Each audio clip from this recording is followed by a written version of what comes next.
If you want to sign up for Grammarly, this video will walk you through the easiest way to get started in just a few minutes. Whether you want to use the website directly or install the browser extension first, I'll show you each step clearly so you can create your account without any confusion. And if this tutorial helps you out, make sure to hit the like button and subscribe for more simple software tutorials just like this.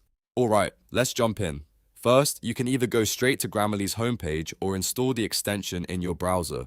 If you add the Grammarly extension to Chrome, Safari, or Edge, you'll usually be automatically prompted to sign up or log in as soon as it's installed. That can be the fastest way if you already know you want Grammarly working inside your browser right away. If you'd rather start from the website, open a new tab and go to grammarly.com. Once the homepage loads, look for the Get Grammarly It's Free button. You may also see a login button in the top right corner, depending on what you're trying to do. If you're a new user, click Get Grammarly. It's free to begin the sign-up process. After that, Grammarly will ask you how you want to continue. You'll usually see a few different sign-up options, and this makes the process quick and flexible. If you want, you can sign up using your email address.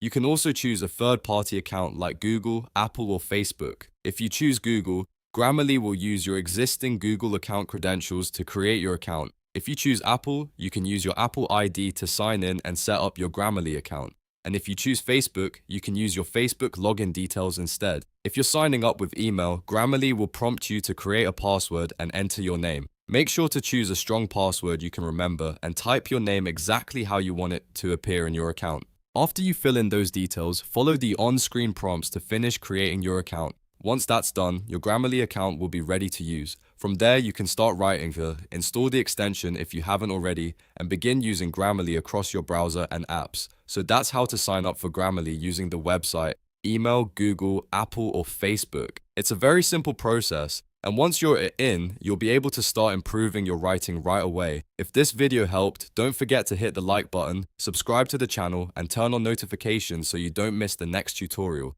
Thanks for watching, and I'll see you in the next one.